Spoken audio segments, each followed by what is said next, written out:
아멘. 아멘. 아멘. 할렐루야. 우리 하나님을 찬양합니다. 주님의 복음의 진수 로마서를 함께 우리 또 여행하면서 하나님이 세상을 이처럼 사랑해서 주님이 주신 가장 크고 위대한, 주님이 유일무이한 그런 복음의 그런 그 궁전을 우리가 여행하면서 하나님께서 우리에게 베푸신 복음이 어떤 복음이며 또 내게 그것이 어떤 의미인지를 또 이렇게 살펴보고 있습니다.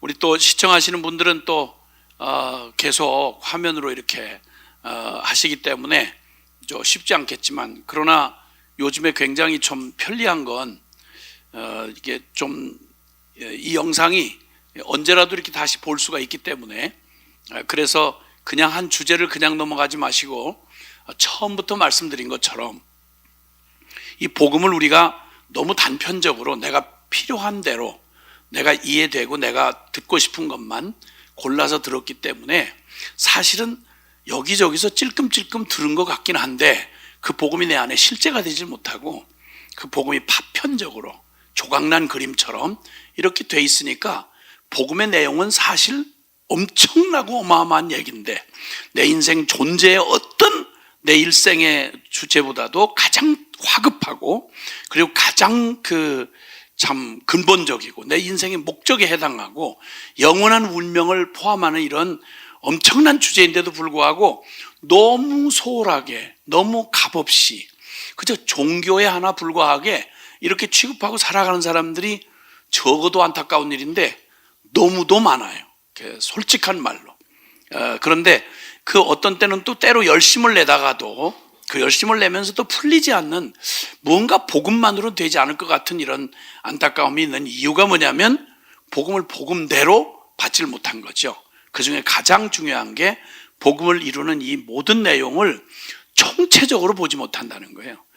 어떤 사람을 알려고 할 때도 그 사람의 일부분, 일하는 스타일이나 아니면 그 사람의 위치나 그 사람에 대한 일부분만 가지고 그 사람을 알 수가 없죠. 그래서 이 복음을 알되 총체적인 복음을 알기 위해서 우리는 첫 번 시작할 때부터 중요한 키워드에 해당하는 복음이 정말 하나님의 복음이며 성경이 예언한 그 복음이며 그 아들의 복음이며 하나님의 오직 믿음으로 라고 하는 아주 중요한 주제들이 다뤄지고, 또 내가 곧 나의 운명에 가장 가까운 게 죄라고 하는 주제인데 이 죄에 대해서 깊이 한 번도 부딪혀보거나 고민을 해보지 않는 거예요. 그리고 자꾸만 다른 데서 내 인생에 꼬인 문제를 팔자소관하고 점치고 또 어떡하나도 뭘 떼워서 뭘 붙이면 해결이 될 것 같은 이런 어리석은 삶을 계속 살아가는 거예요. 근데 이 문제에 대해서 깊이 다룰 수는 없어서 미리 솔직히 말씀드렸습니다. 이거 그냥 총체적인 복음을 이렇게 집중하기 위해서 5박 6일 동안 모든 일을 전폐하고 밤낮으로 해결될 때까지 그렇게 하는 순회 선교단이 주관하는 그런 복음 학교가 있다고 또 말씀을 드렸고요. 거기서 다루듯이 방송을 통해 다루는 데는 한계가 있어서 그저 중요한 주제를 그래도 로마서가 보여주는 정말 이 구조대로, 그리고 강조하는 강조점대로 한번 따라가 보는 가장 쉽고 누구라도 알 수 있는, 그러나 이거는 지식의 만족을 위한 게 아니고 복음을 그렇게 접근하는 것보다 어리석은 게 없어요. 복음은 그렇게 해서 연구해 가지고 신학적 지식을 늘린다는 건 하나님 앞에 죄를 더 짓는 꼴이에요. 그렇게 살지도 않으면서 복음의 그 깊은 도전의 내용을 부딪히면서 이걸 연구 대상으로만 삼았다. 이건 무서운, 하나님 앞에 정말 무서운 잘못이죠. 그래서 정말 정직하게 하나님 경외하는 마음으로 각 주제에 대하여 하나님, 어떻게 우리가 함부로 하나님에 대한 아무리 개념이 없다고 하지만 적어도 웬만하면 사람들이 웬만하면 종교시설만 들어가도 사람이 좀 엄숙해지는 마음이 생기잖아요. 인간이 영적 존재이기 때문에 그래요. 하나님 앞에 감히 그런 불경건한 태도를 갖는다는 건 말이 안 되죠. 주제를 다뤄도 그렇단 말이죠. 그래서 그런 주제들을 이렇게 다뤄오는 중에 지금까지 온 주제들 중에도 여러 가지 뭐 죄에 대해서 또 여러 그 진리에 대해서 이렇게 성경에 관해서 이렇게 얘기를 나눴는데, 그거 그냥 대강 들었다 순서 따라서 막 요거 그 다음 들어야 되겠다 이게 아니고, 그 이해가 안 되면 거기서 머물러 서서 그 영상을 다시 좀 보시고 그 주제 앞에 정직하게 서셔서 그 주제가 건너져야 그게 먼저 전제가 돼야 되는 겁니다. 건축을 할 때도 얘기를 가만히 들어보니까 뭐 우리나라 이거 건축하는 경우에 하고 조금 좀 강조점이 좀 더해서 좀 이렇게 그 정말 그렇다 하고 생각된 건, 미국에서의 그 건축 허가를 전체 받아놓고도 그 과정마다 그 인스펙터가 와서 그 특히 이 기초 공사를 할 때에는 이 기초는 건물 전체의 운명을 갖고 있는 거니까 그냥 잘하겠지. 그러다 우리 삼풍백화점 무너졌잖아요. 성수대교 무너졌고. 잘 되겠지. 이건 긍정의 힘, 적극적 사고방식 이런 걸로 통하는 게 아니에요. 그건 철저한 전제. 이게 아니면 그 다음은 못 나가는 거죠. 그래서 건축허를 받아놓고도 이 기초공사를 했는데, 기초공사를 따로 그걸 검사하러 나오는 기관이 있다고 그래요. 나와서 그 원래 설계대로 그 강도를 견뎌낼 만한 그런 강도 구조 이거 안 돼 있으면 허 받아놔도 이거 통과 못하면 건축 진행을 못한대요. 굉장히 맞는 말이라고 생각해요. 집을 하나 지어도 그런데 우리의 이 영적인 우리의 이 복음에 이런 삶을 세우는 일에 우리가 이거 알아요.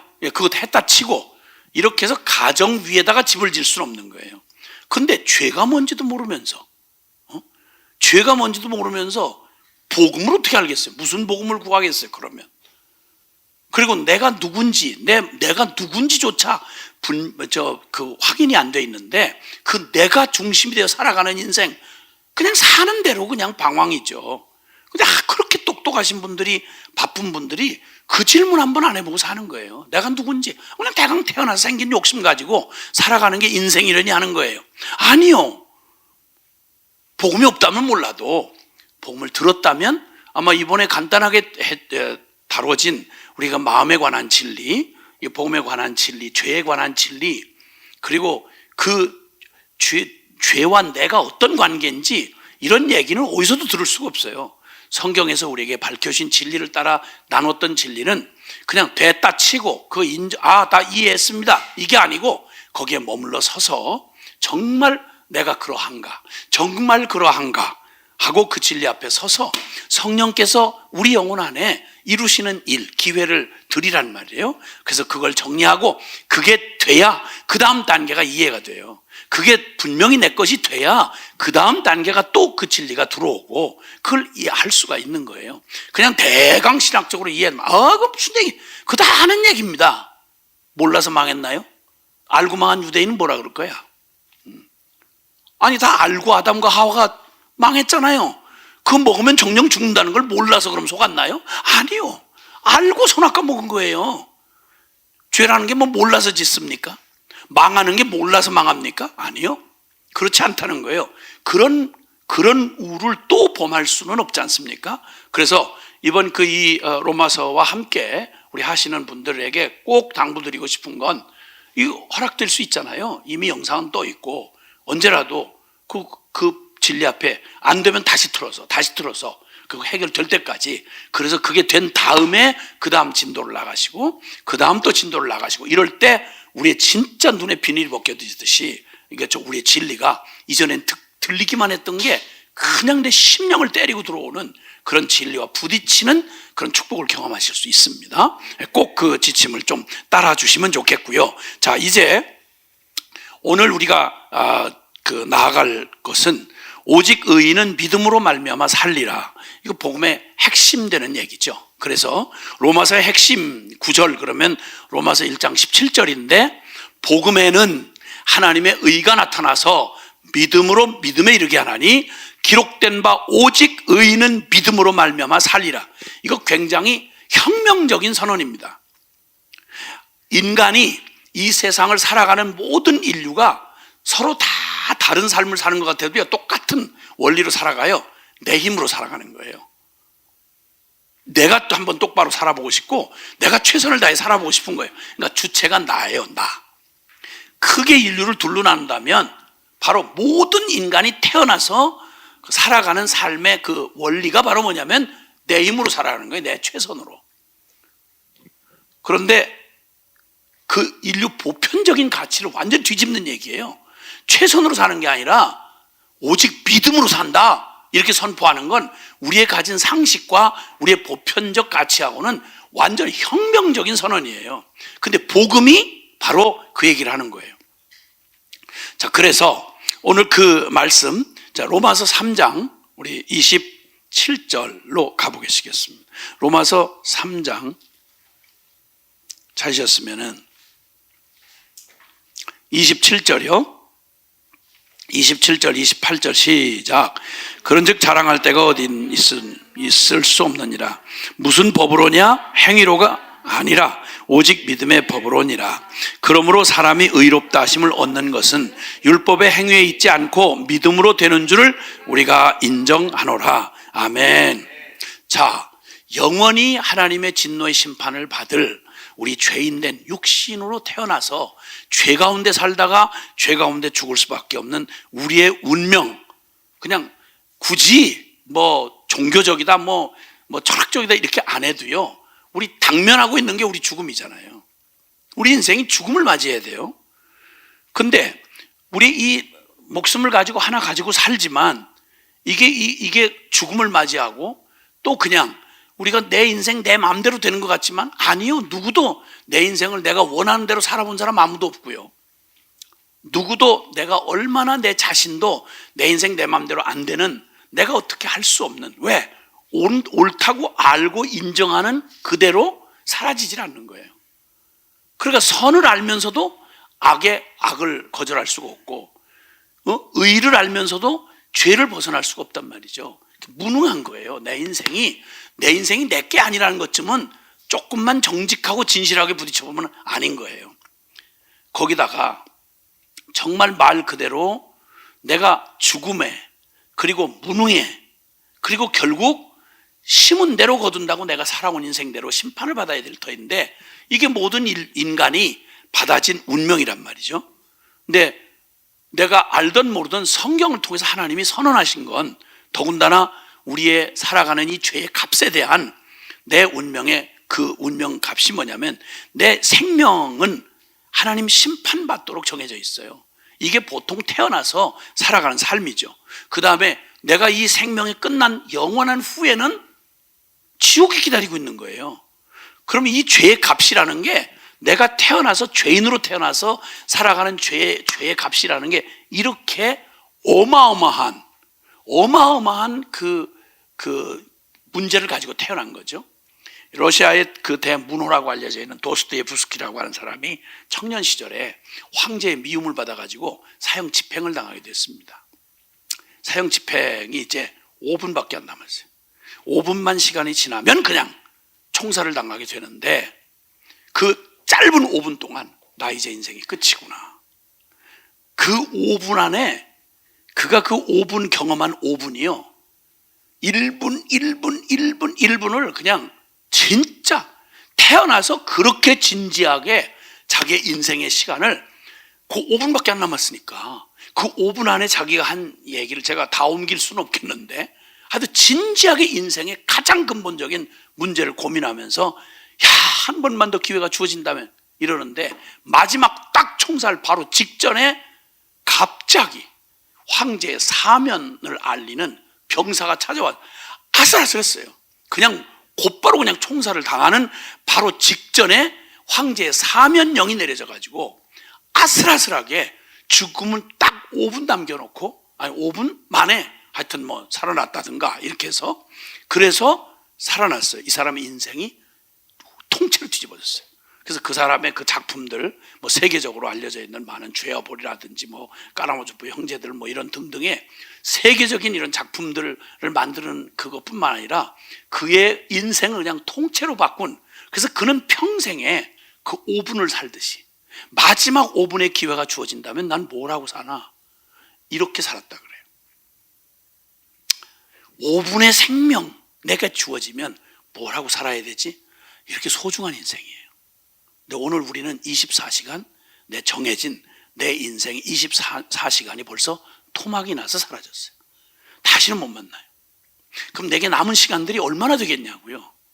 근데 사람들이 그냥 이 기가 막히게 주어진 일생, 한 번밖에 없는 생애를 살면서도 어쩜 그렇게 탕진을 해요? 어떻게 그렇게 허무하게 지나갈 수 있어요? 아니, 악하게 지나갈 수 있냐고요. 자, 그러면 이 짧은 시간을 바로 살려고 해도 바로 살 능력이 없는데 그 절박하게 주어진 5분밖에 안 남은 그 시간 안에 생명값이 얼마나 소중한지 알잖아요. 그러면 내 일생에 진짜 지금부터 영원까지 죄로 말미암아 심판으로 넘겨지게 된 내 생명을 살려면 그거야말로 큰 구원 아닙니까? 이 큰 구원을 얻는데 얼마를 지불하면 되겠습니까? 얼마 들면 내 목숨 연장해주고 진짜 의미 있고 바르게 사는 삶을 준다 그러면 그럼 얼마 주고 이 인생을 사시겠습니까? 아마 돈 있는 대로 다 투자하겠죠. 살 수만 있다면. 시편 49편 7절과 8절을 한번 보시겠습니다. 시편 49편 7절과 8절입니다.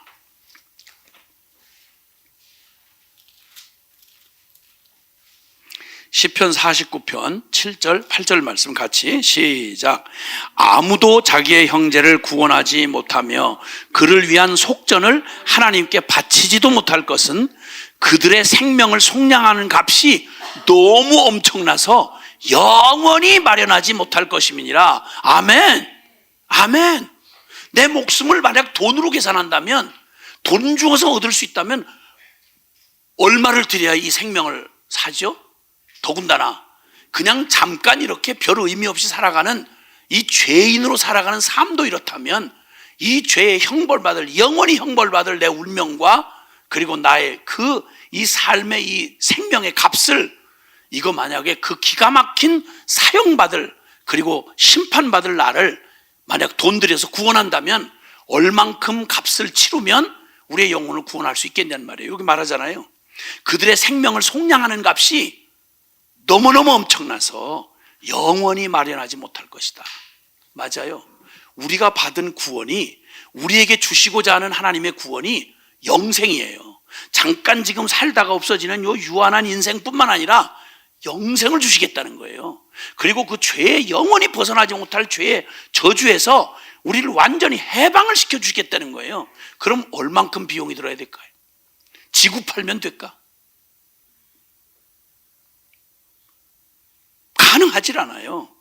그렇게 지금 주님이 우리가 읽었던 로마서의 말씀이 바로 그 말이에요. 로마서의 말씀이, 자, 주님께서 그런즉 자랑할 데가 어딨냐? 있을 수가 없느니라. 너희들을 구원하는 일에, 네 생명을 구원하는 일에 자랑할 게 있느냐 하는 말은 너 값 치를 거 있어?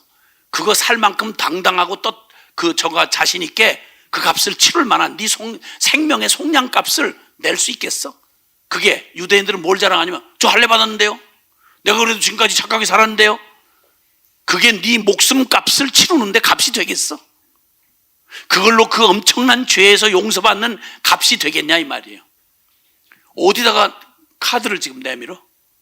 하나님 앞에 자기의 이 죄값을 치룰 값을 내는데, 아니 도대체 이 큰 구원을 얻는데 어디다가 그 구원을 받았다는 확신을, 나 교회 그래도 빠지지 않고 다녔는데요, 이걸 가지고 카드를 내밀 일이야 이게?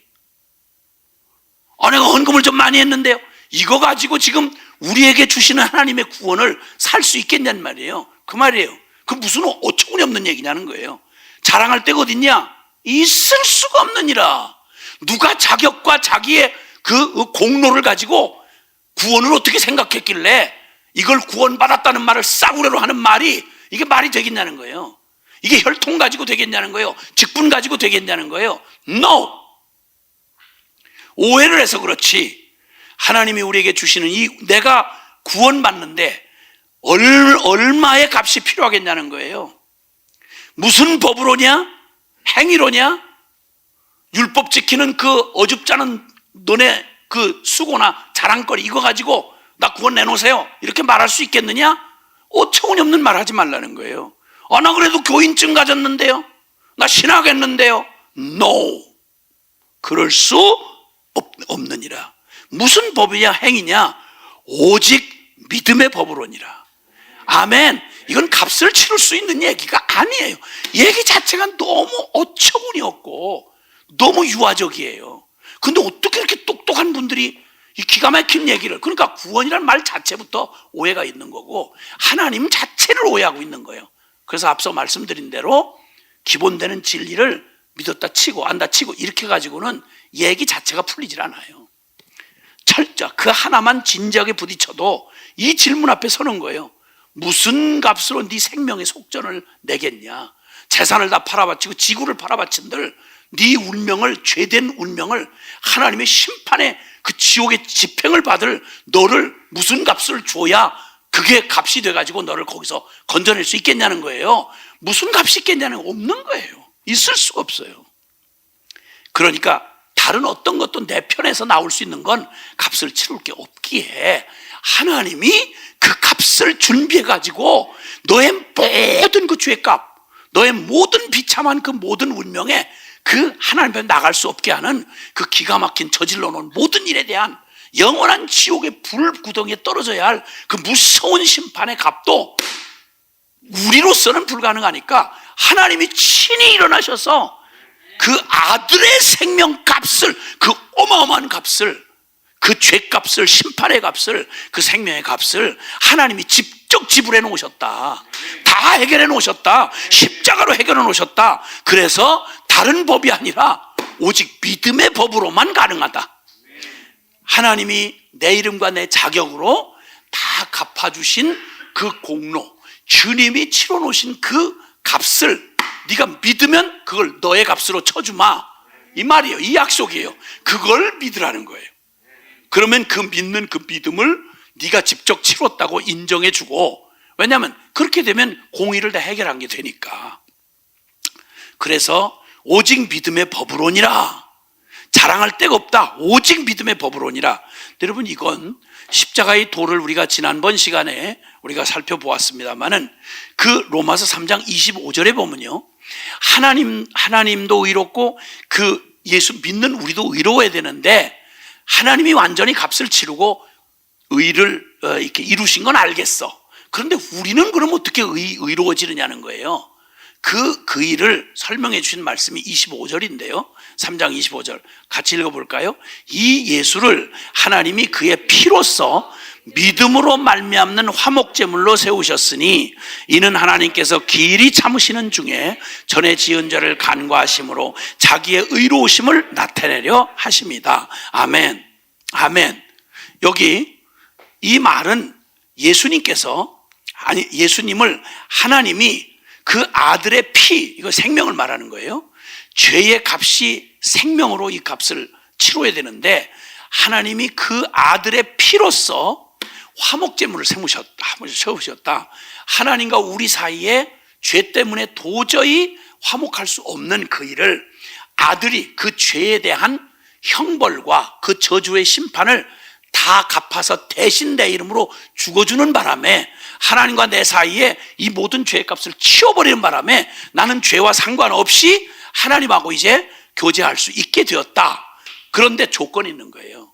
그게 뭐냐면 그 화목제물은 이거 구약의 배경을 좀 알아야 이 말의 의미를 좀 이해하거든요. 그게 무슨 말이냐면 이스라엘 백성에게 이미 이 진리를 여러 모양으로 알아듣게 하시려고 제사제도를 해놓으셨어요. 그래서 율법을 주셨고, 율법에는 율법이 있고 제사법이 있고요, 도덕법이 있고 제사법이 있고, 그래서 내가 이렇게 살아야 되는데 이렇게 못 살았다, 죄를 지었다, 그러면 이 상태로는 하나님 앞에 못 나가요. 그 하나님 성전에 나아갈 때 그들이 믿음을 쓸 수 있도록, 무슨 믿음을 쓰는지를 알게 하시려고 하나님과 죄를 지면 원수 관계가 되니까 그걸 화목케 하는 희생의 제물을 하나님이 지정해 주셨어요. 너희가 죄를 짓고 내 앞에 나올 수 없으면 속죄 양을 잡아서 하나님 앞에 속죄를 하고 죄에 대한 값을 하나님이 약속한 대로 그 제사를 통해서 용서받고, 그리고 하나님과 화목하기 위하여 화목 제물을 잡아서 그 피를 가지고 하나님 앞에 나아갈 때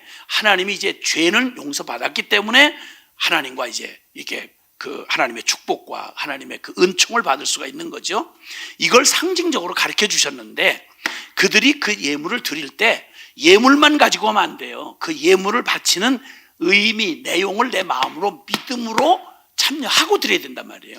그 얘기를 상징으로 얘기하시는 거예요. 그래서 예수님이 화목제물의 역할을 하셨는데 그분이 하나님 앞에서 우리의 모든 죄에 대한 화목제물로서 그 죄를 다 대신 형벌받고 다 희생당했을 때 요 주님이 이루신 공로가 우리에게 어떻게 그러면 예수님이 죽으셨는데 왜 내가 용서를 받냔 말이에요. 그거는 주님이 뭐라고 전제를 하셨냐면 믿는 안에서 여기 믿음으로 말미암는 화목제물이라고 조건을 붙이셨어요. 그러니까 믿어야 효력이 생기는 거예요. 믿어야 효력이 생기는 거야. 그래서 믿음으로 말미암는 화목제물. 그러니까 예수님이 모든 인류의 죄를 다 용서하셨지만 그러나 저절로 용서받지는 못해요. 믿는 자만 용서를 받는 거예요. 왜냐하면 믿어야만 내가 그걸 믿을 때 내가 죄에서 돌이켜서 예수님이 해주신 공로를 믿을 때 비로소 나는 내가 의로워지는 내가 떳떳한 의로움을 얻을 수 있단 말이에요. 그러니까 믿음을 전제로 놓으셨어요. 믿음의 법이라는 말이 뭐냐면 하나님이 다 대신 갚아주신 걸 꼭 내가 그렇게 갚은 걸로 받고 하나님이 은혜로 내게 이루어주신 모든 일을 내가 내 자격으로 이루어주셨으니까 그걸 내가 그대로 받아들이고 즉 예수님이 죄에 대하여 심판받고 죽을 때 내가 죽은 겁니다 하고 이 사실을 믿음으로 받아들이고 그리고 그분이 다시 부활하셨을 때 이제는 내 자격이 아니고 나는 죽었으니까 이제는 내 자격으로 다시 부활하신 예수님을 내 안에 받아들여서 이제는 예수님의 자격으로 살아가겠습니다. 이 믿음으로 화합할 때야 비로소 그래야 이 모든 그 하나님의 그 값을 내 것을 누릴 수 있다는 말이에요. 이 얘기를 계속 복음이 이 진리를 확인해 주고 계시는데 에베소서 2장 8절 9절을 가보겠습니다. 에베소서 2장 8절 9절. 에베소서 2장 8절 9절입니다. 에베소서 2장 8절 9절. 자, 시작. 믿음으로 말미암아 구원을 받았나.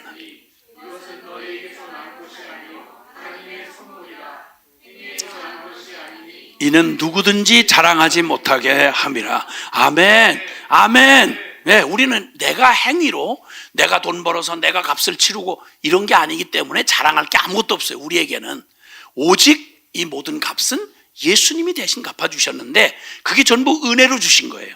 우리의 어떤 공로 때문이 아니라 하나님이 우리를 일방적으로 사랑하셔서 우리로는 불가능한 그 일을 주님이 은혜로 거저주시는 은혜로 이걸 주님이 다 이 엄청난 값을 다 대신 지불해 주시고 은혜로 주셨어요. 이 은혜는 누가 은혜를 받은 사람들은 빈손 들고 나아가서 전부로 받는 거예요. 은혜는 받을 자격이 없는 자에게 거저 베풀어 주시는 하나님의 일방적 선물을 은혜라 그래요.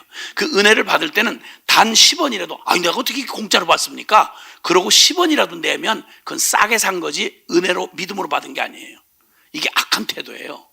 하나님 복음 앞에서 이런 생각을 가지고 있는 건 은혜를 진짜 모르는 사람의 짓이에요. 말이 안 돼요. 우리는 아무 공로 없지만 나는 아무 자격도 없지만 내가 한다는 게 다 해봤자 아무 도움도 되지 않아. 그러니까 나는 그냥 빈손 들고 앞에 가. 하나님이 거저 이루어 주신 그 모든 은혜로 주시는 선물을 그냥 감사함으로 감격으로 믿음으로 받는 걸 말하는 거예요. 할렐루야. 네, 이렇게 해서 하나님의 구원이 그 완전한 구원을 주님이 거저 은혜로 주시는 것을 나는 주님이 이루신 그 일을 또박또박 알고 아하 하나님이 이것도 해결해 주셨구나 이것도 해결해 주셨구나 이것도 다 갚아주셨네 감격 가운데 믿음으로 받아들이고 그 다음 살아가는 걸 믿음에서 믿음으로 살아가는 거예요. 이게 신앙생활이에요. 그러니까 예수님을 아는 만큼 우리는 그 안에서 이제 더 이상 애쓰지 않아요. 자식은 태어날 때부터 아들이에요. 태어날 때부터 아들. 공로를 세워가지고 막 노력을 해서 뭐 이 점수를 이만큼 따고 이만큼 돈을 벌어오고 애를 써가지고 어느 정도 돼서 야 이거 될 만하구나 이렇게 해서 시키는 게 되는 게 아니고요. 자식은 그냥 주어진 거예요. 그냥 자식으로 태어나 보니까 아들이야.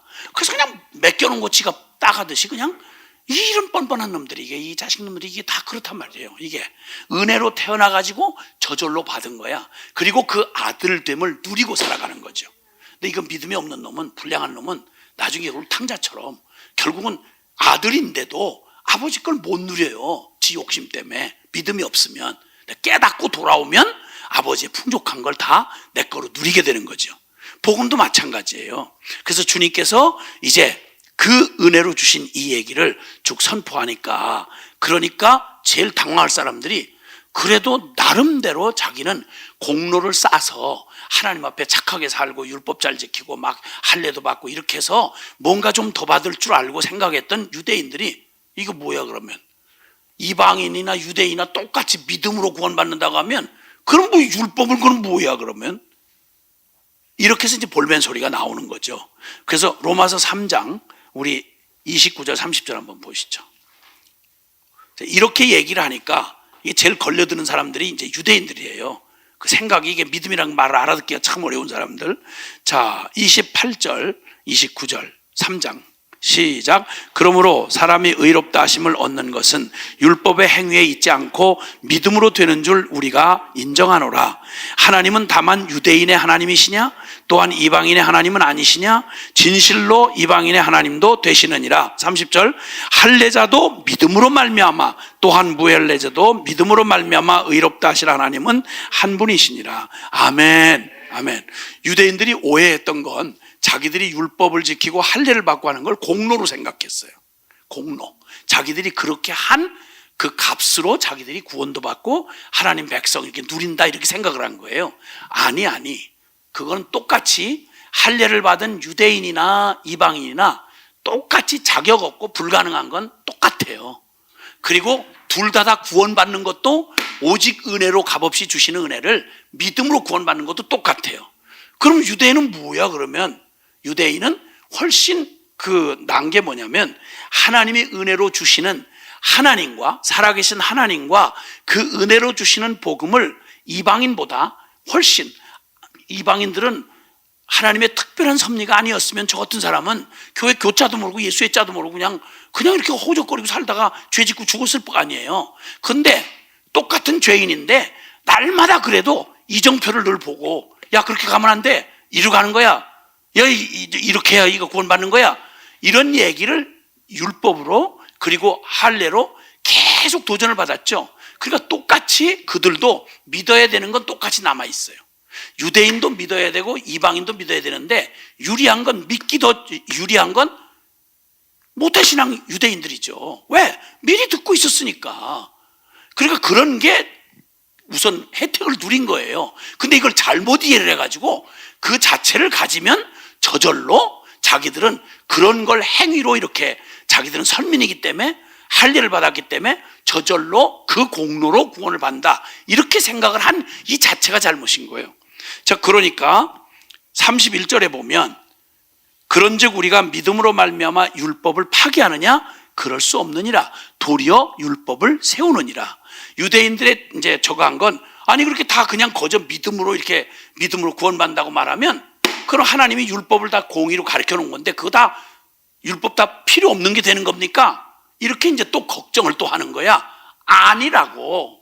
너네가 율법을 안다고 하지만 율법을 지킨다고 하면서 제대로 지켜서 그 중심이 안 바뀌니까, 복음을 못 만나니까 율법 알아봤자 모르는 놈이나 아는 놈이나 알고 저지르니까 더 나쁜 놈이 되는 거야. 그러니까 어차피 여기서 율법이 믿음으로 구원받는 말은 율법을 파기하는 게 아니라 율법을 오히려 더 율법답게, 우리 구원받고 나면 하나님이 주신 율법인데 그 예수님을 믿고 나 죽고 예수님이 사신다고 하는 믿음으로 살면 더 율법을 온전하게 지키게 되잖아요. 그렇죠?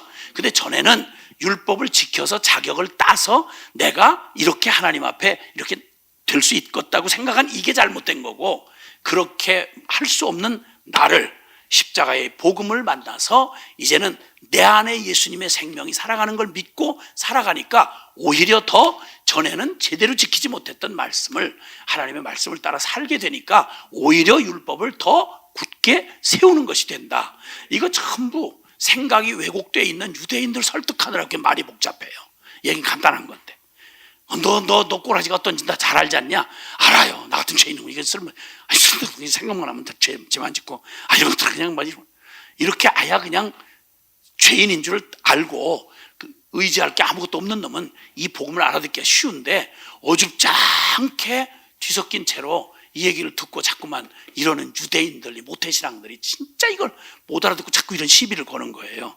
자, 그래서 그 설명을 하느라고 오직 의인은 믿음으로 말미암아 살리라는 얘기가 지금까지 이 진리를 살펴보는 동안 그 길밖에 없지 하는 결론이 분명한데도 근데 여전히 남아있는 유대인의 걱정거리가 있어요. 그게 바로 유대인의 그런 이 율법적인 사고가 믿음으로 구원받는다는 이 말을 이해하기를 어렵게 하는 거예요. 그 얘기를 쭉 풀어주시는 게 4장이에요. 로마서 4장 보실래요? 자, 로마서 4장 한번 가보시죠. 4장 1절부터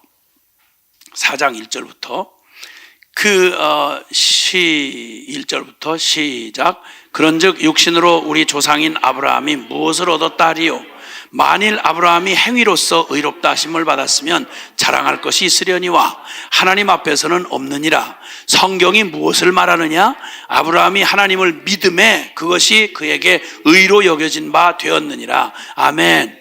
그러니까 이들이 아브라함의 자손이라고 하는 유대인의 그런 자긍심, 그래서 자기들은 하나님 앞에 의로운 백성이다 이렇게 생각하는 혈통에 갖는 이런 믿음을 근거 없다 너.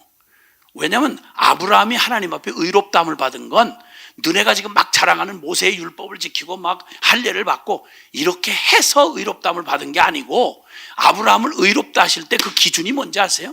우리하고 똑같은 기준이에요. 아브라함이 바랄 수 없는 중에 하나님이 그렇게 하신다니까, 하나님은 나는 소망 없고 나는 가능하지 않지만 하나님이 그렇게 하신다니까 그걸 믿었어.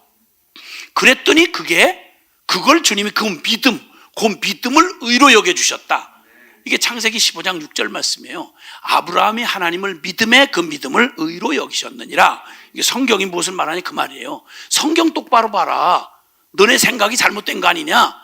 갑자기 십자가 얘기하면서 갑자기 믿음으로 의롭게 된다, 믿음으로 구원받는다 이 얘기를 갑자기 하는 말이 아니고, 너네가 말하는 조상, 아브라함 저 조상이 이 똑같은 이 믿음, 나는 안 된다 그러나 하나님은 하신다, 이 믿음 복잡한 게 아니고 이 믿음이에요.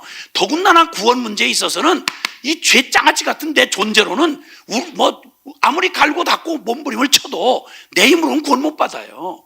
그러니까 구원 못 받는 우리를 하나님이, 전능하신 하나님이 은혜로 우리를 구원받을 길을 마련해 주셨다. 그래서 너희는 그냥 일은 하나님이 다 하시고 그 하나님이 하시는 은혜로 이루어 놓으신 그 구원을 믿고 받아들이기만 하면 그 믿음을 너희에게는 의로 여겨주신다. 근데 그 믿음으로 의롭다함을 받는다는 말이 아브라함과 똑같은 믿음을 요구하는 거예요.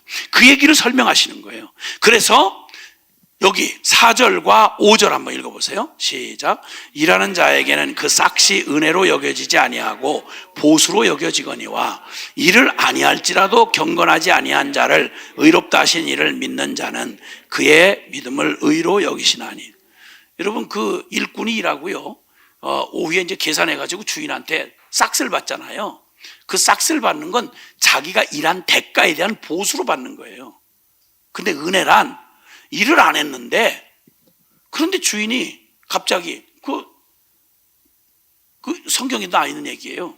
하루 종일 처음에 와가지고 포도원에서 일을 한 사람들이 하루 종일 일했으니까 약속한 싹스를 받아야 될 거 아니에요. 일당을 축 받는데, 근데 이 주인이 이상한 주인이라서 무슨 생각이 있는지 자꾸 이 사람들이 마음에 걸려.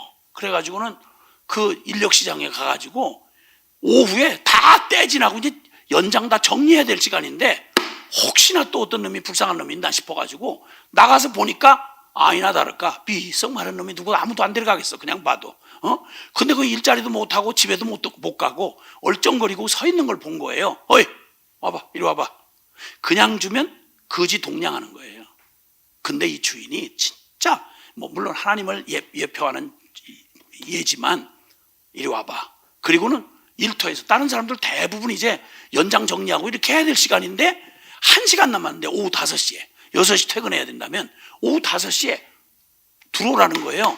그래서 준비하려다가 준비하고 뭐 어떻게 하나요? 이렇게 설명 듣고 준비하려다가 호랑이 훅 불고 다들 저 이리들 모여 품삯 받아야지.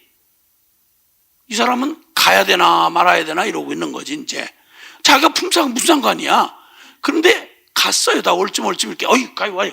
자네도 와. 이리 와. 그러더니 제일 먼저 완벽하게 성경대로 하자면 한 데나리온, 이게 일일 품꾼 품삯이에요. 쉽게 말하면 요즘으로 말하면 20만 원 그러면 20만 원을 한 푼도 안 빼고 20만 원을 다 주는 거예요. 이거 아니 왜 이랬습니까 이거? 이 사람은 이거 받으면서 자기가 품삯으로 받는 생각을 요만큼도 못하는 거죠. 왜? 일을 안 했으니까. 그걸 은혜라 그래요. 이 얘기 하시는 거예요. 이거. 일을 아니할지라도 경건치 아니한 자를 의롭다고 하시는 이를 믿는 믿음이에요. 이 사람은, 이 품꾼은 다른 거 따질 것도 없이, 아이고 왜 주십니까? 아이고 사람 기분 나쁘네. 제가 거짓입니까? 이래가지고는 이놈은 은혜라는 걸 모르는 놈이라 그건 받을 수도 없어. 준대도 못 받아요. 자존심으로 안 받는 거예요. 근데 눈물이 핑 도는 거죠. 주인님, 주인님, 저 데려가는 사람이 없었던 놈입니다. 식구들 민망해서 돌아가지도 못하고 그러는데 이거 안 주셔도 됩니다. 그래서 저는 그냥 이거 인간, 쓸모없는 인간이구나 하고 이러던 나한테 그냥 불러주셔서 삽자로 한번 들었다가, 그래도 그냥 아주 버려지고 잊혀진 물건이 아니고 그래도 나를 불러주는 사람이 있구나, 이것만 해도 제 마음을 위로받은 것만 충분합니다. 주인님 고맙습니다. 이거 안 주셔도 됩니다. 제가 무슨 품삯입니까? 아니야, 내가 주고 싶어 주는 거야. 이 사람은 절대 품삯으로 생각 안 해요. 은혜로 생각하죠. 은혜구나. 나머지 하루 종일 일했던 사람들이 이 사람 주는 거 보고 자기들 생각하기 한 10배는 줄 알았거든. 똑같이 주는 거야. 그랬더니 막 따지고 드는 거예요. 뭐냐 이거, 일도 안 한 사람 저 사람은 이거 주고. 이보게, 그건 내가 내 마음대로 하는 거야. 자네 나랑 한 데나리온 약속했잖아. 그 품값 받아가. 자네만큼 품값으로 일하는 사람은 품값만 받고 가면 돼요. 그런 사람은 은혜를 몰라요. 그런데 이 사람은 은혜를 아는 거예요. 구원이라는 이 어마어마한 구원이 우리에게 품값으로 하려면, 아까 얘기했잖아요. 이 큰 구원의 값을 뭘로 너 돈 낼래? 무슨 공로로 뼈가 빠지고 다 달아엎어지도록 하면 네 죄값에 대한 값이 되겠냐? 너무 비싸서 아무도 이 내 생명을 속량할 값을 낼 자가 아무도 없다는 거예요. 누가 내줘야 돼요? 하나님이 내주셔야 돼요. 그것도 그 아들의 생명값으로. 그걸 은혜로 받는 자들은 하나님 자기들을 의롭다고 여겨주시는 분을 그냥 감격입니다. 믿습니다. 당신이 주시는 모든 걸 그냥 있는 대로 받겠습니다.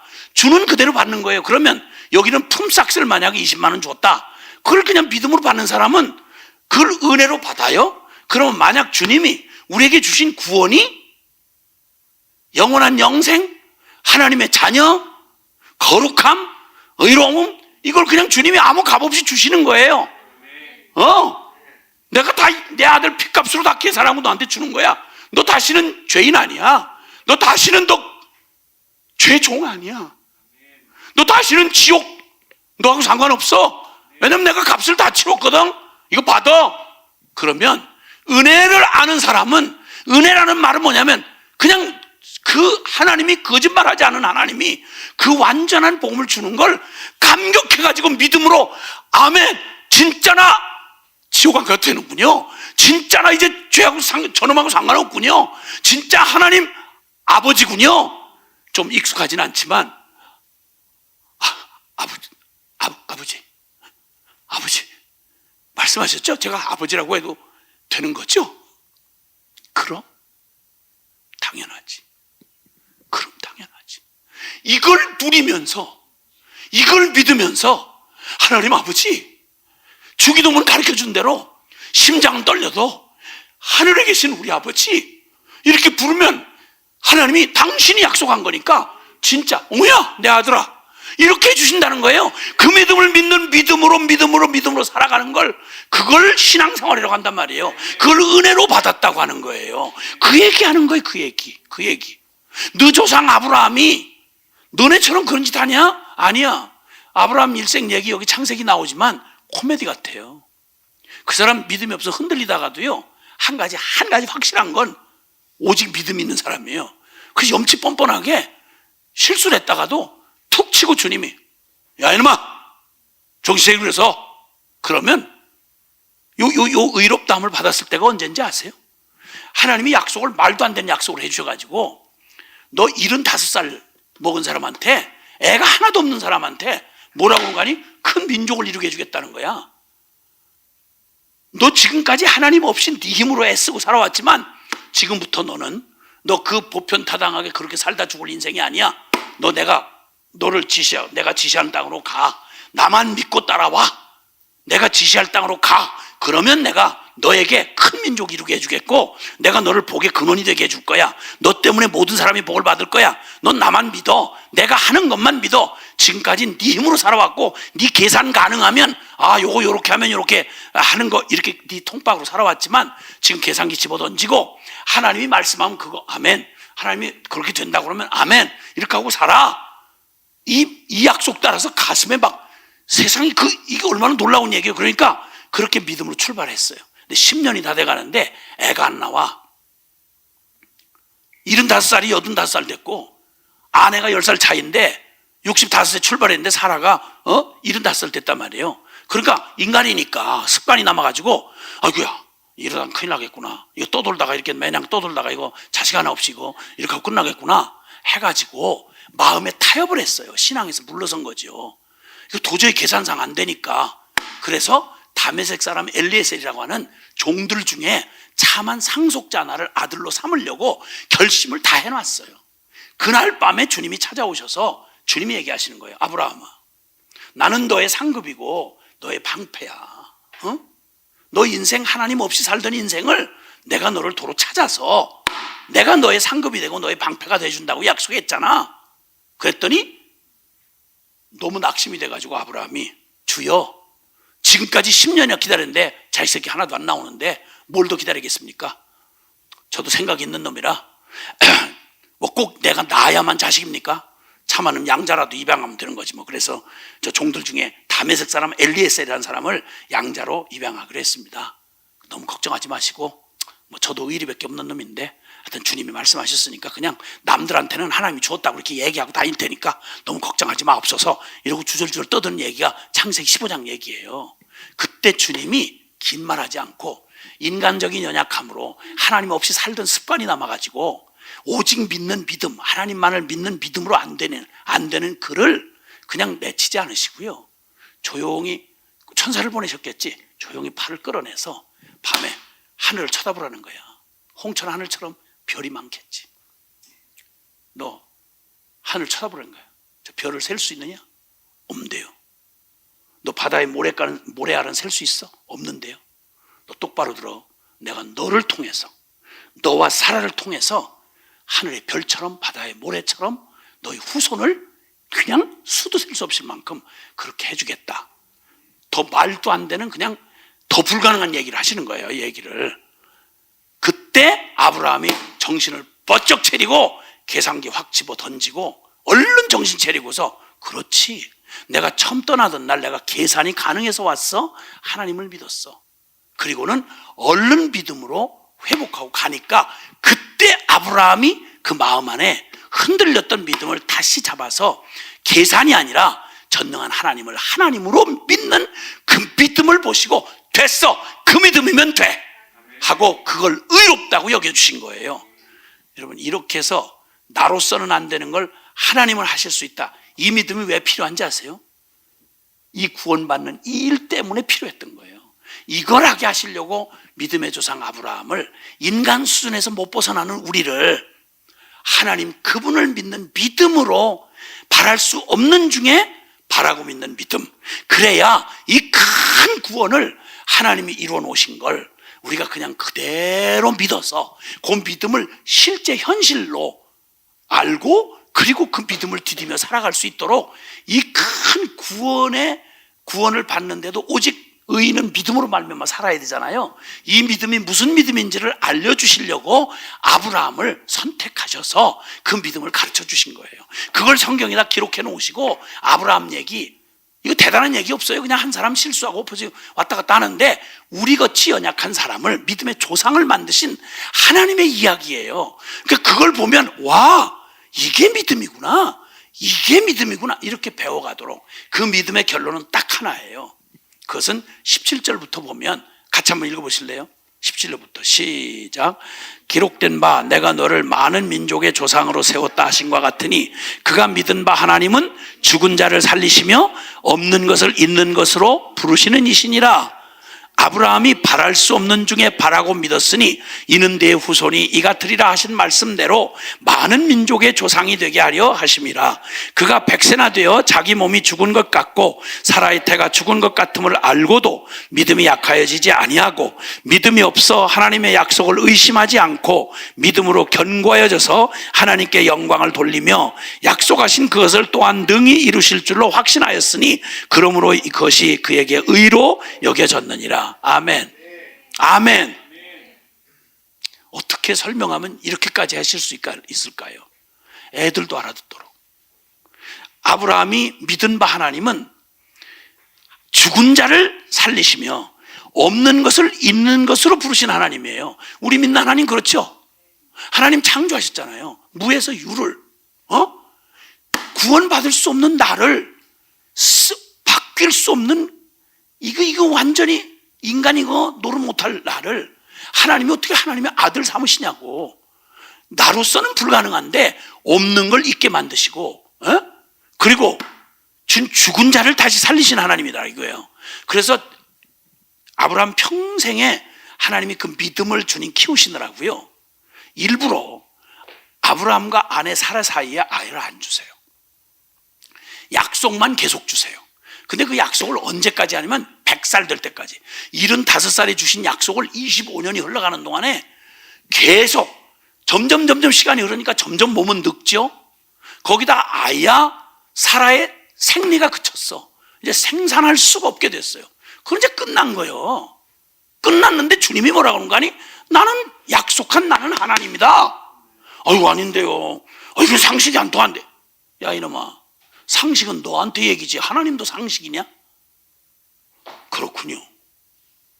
자기 몸에 죽은 것 같음, 사라의 태에 이미 죽은 것 같음을 알고도 믿음이 약하여지지 않았다. 무슨 얘기예요?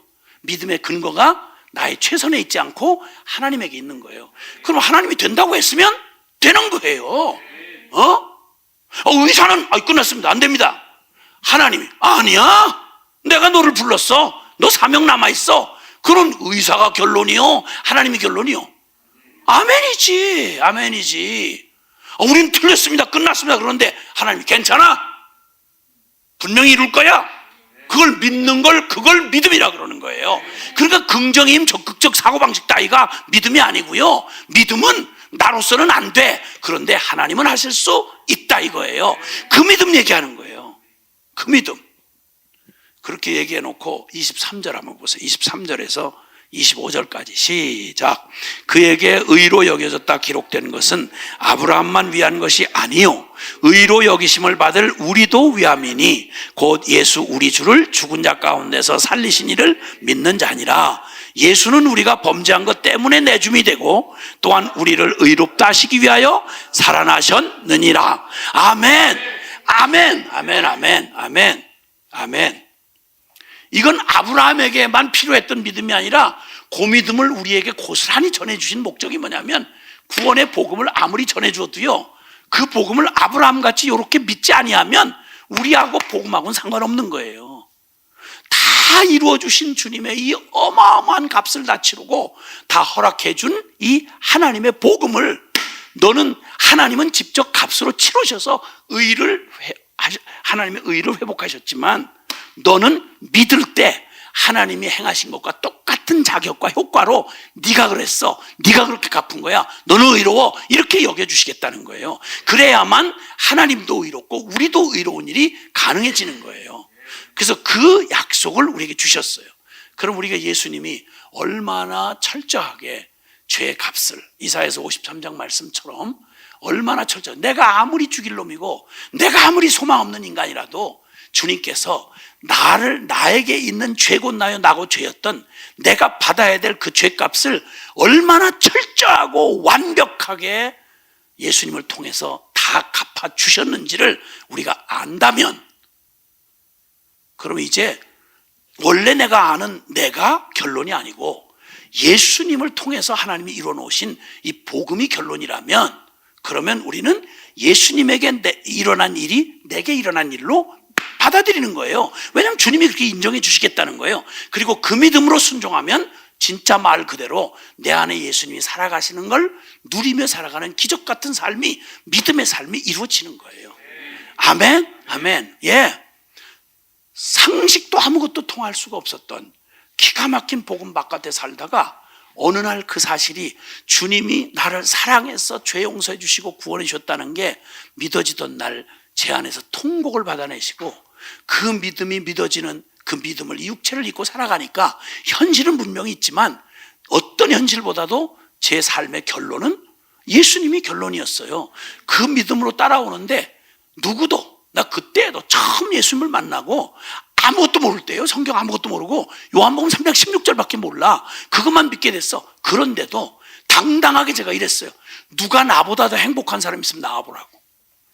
누가 나보다 행복한 사람 있으면 나와보라고. 그때부터 기뻐서 정말 눈물로 살았어요.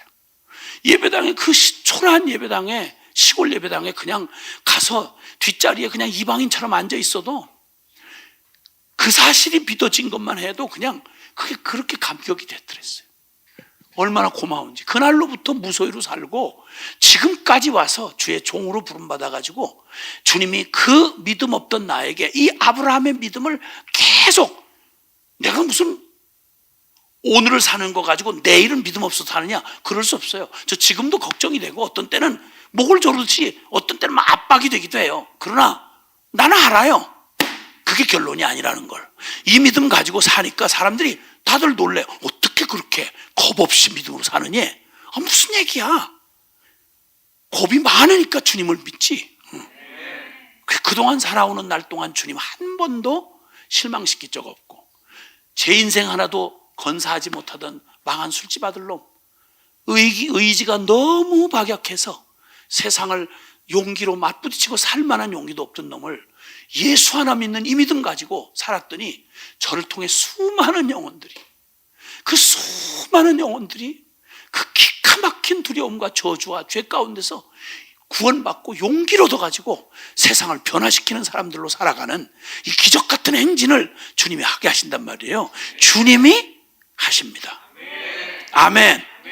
오늘 여기까지 말씀을 듣고 내가 얼마나 불가능한 죄고 나요 나고 죄였는지, 내 불을 보던 내 앞에 기다리고 있는 심판과 저 지옥의 형벌이 내 운명이었는데 누가 나를 거기서 건져낼 수 있나. 그런데 그때, 우리로서는 할 수 없는 그때, 이제는 하시고 주님이 완전히 무에서 유를 창조하시던 그 능력으로 바랄 수 없는 중에 바라고 믿는 그 하나님이 정말 불가능한 우리의 구원을 아들 예수님을 통해서 이루어 주시고 우리에게 초대하시기를, 다 이뤄놨어. 넌 믿기만 하면 돼. 제가 무슨 자격으로, 자격 말하면 그건 은혜가 아니야. 네가 무슨 값을 내겠어 여기다가. 아니야. 모든 것 다 내가 다 지불했어. 넌 이것 받아 누리기만 하면 돼. 내게로 나와 믿어 라고 초청하시는 이 주님의 음성을 듣는 자리에 왔습니다. 기독교가 말하는 믿음, 복음이 말하는 오직 의인은 믿음으로 말미암아 살리라는 저 믿음이란 말은 최선이 아닌 거예요.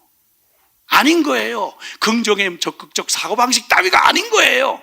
이건 완전하게 십자가 부활같이 나는 안 되고 나는 끝났고 나로서는 아무것도 할 수 없지만 하나님이 오직 행하신 그 일을 믿는 믿음으로 나아가는 이 믿음.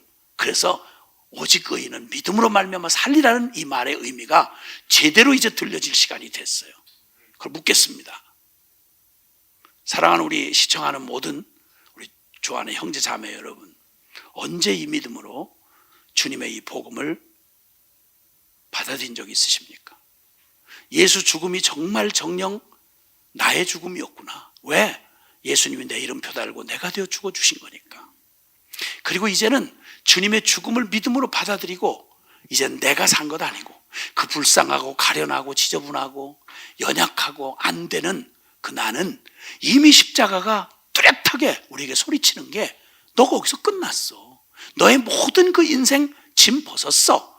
내가 너를 해결해 주었어. 그리고 이제는 너는 나를 너의 생애의 전부로 믿음으로 받아들여서 너 위에 죽으시고 부활하신 예수님을 문제 해결사 말고 도우미 말고 예수님과 함께 죽고 이제는 예수님이 내 안에 전부로 오셔서 주님 내 안에 참 생명과 주인이 되셔서 주님이 내 안에 살아가시옵소서. 이렇게 예수님을 영접했던 적은 있으십니까?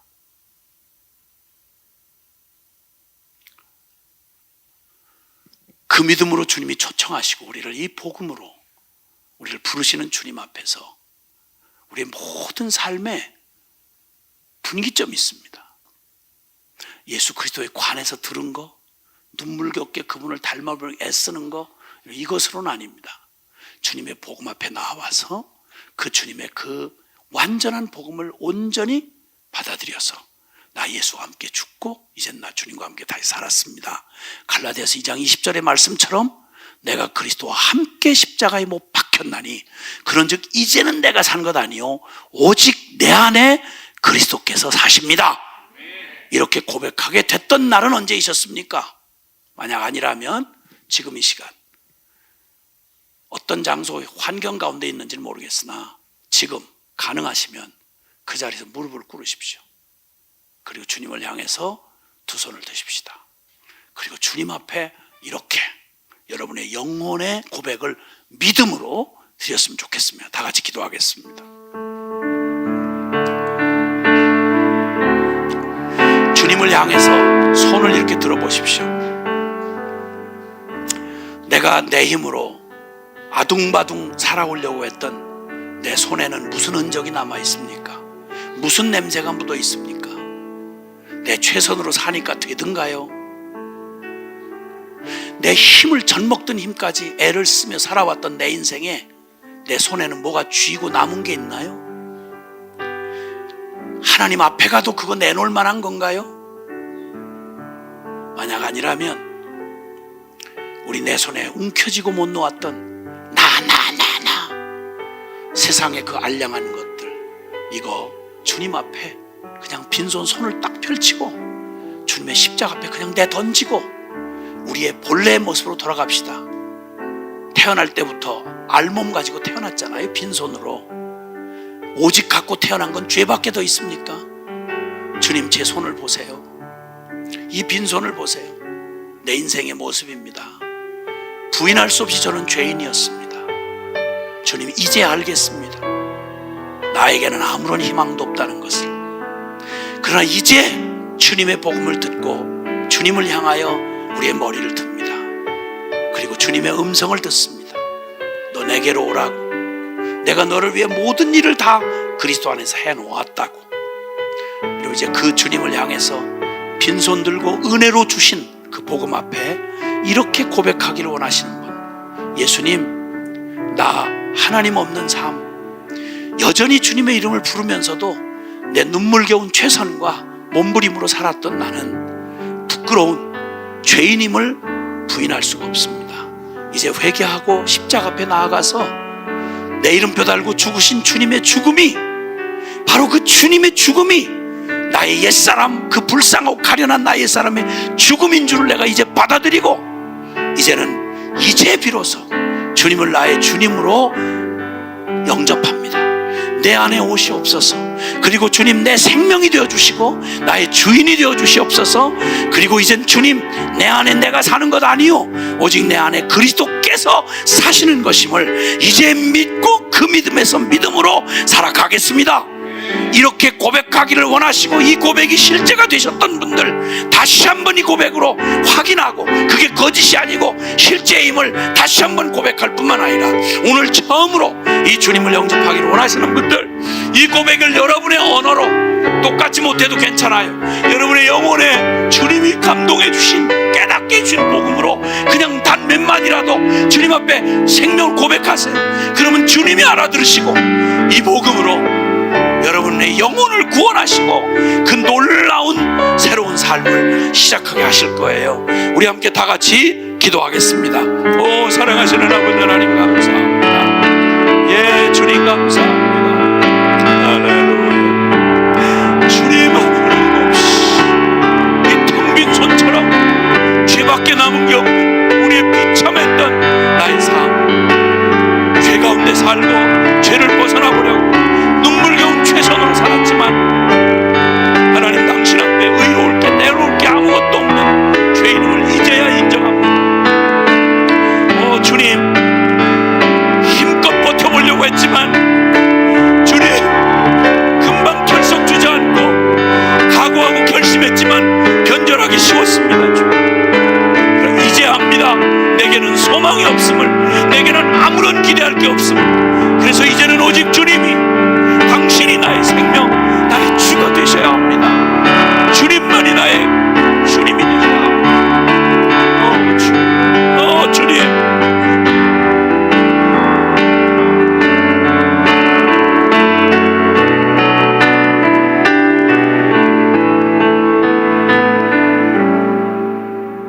살아계신 하나님 아버지, 아무 자격 없는 자에게 하나님 복음으로 초대해 주셔서 감사합니다. 이 초대 앞에 주님 앞에 가지고 나갈 게 아무것도 없습니다. 주님, 빈손으로 나왔습니다. 아니, 빈손이 아니라 덕지덕지 나에게 붙은, 내 영혼에, 내 생명에 붙은 이 더러운 죄를 가지고 주님 앞에 나왔습니다. 주님이 마련해 주신 당신의 아들 예수 그리스도로 말미암아 자격 없는 자에게 하나님 거저 베푸르신 그 은혜로 당신의 아들 예수 그리스도의 십자가의 보혈을 우리에게 부어주셔서 우리의 죄를 맑게 깨끗하게 씻겨주신 주님을 찬양합니다. 하나님, 뻔뻔하고 자격 없지만 하나님 그럼에도 불구하고 주님이 우리를 의롭다 하셨기에 주님 앞에 아버지라 부르며 나아갑니다. 하나님, 이 복음으로 초대해 주셔서 너무 감사합니다. 하나님, 우리를 구원해 주셔서 감사합니다. 앞으로의 나의 삶과 우리의 삶이 주님 앞에 감사의 제사로 밖에 나아갈 수 없는 그 은혜를 허락하신 주님 찬양합니다. 하나님, 내가 예수 그리스도와 함께 십자가에 죽었고 예수 그리스도가 내 안에 임마누엘 사시는 이 생명으로, 아들 예수 그리스도 사는 생명으로 주님과 함께 나아갈 것을 믿음으로 선포합니다. 하나님 감사합니다. 전혀 나아갈 수도 없고 자격도 없는 자에게 불러주신 은혜에 감사하고 너무 고맙고 뭐라 말할 수 없는 그 영광스러운 은혜, 이 십자가의 그 구원의 은혜로 나를 초대해 주신 주님, 주님 오실 그날까지 이 은혜 기억하며 살아가겠습니다. 주님 은혜의 보좌 앞으로 불러주신 주님 찬양하며 그 크신 어마어마한 구원을 나에게 거저 선물로 주신, 은혜를 주신 주님 찬송하며 이 모든 것 살아계신 예수 그리스도 이름으로 간절히 기도합니다. 주님께 영광의 박수 올려드리겠습니다.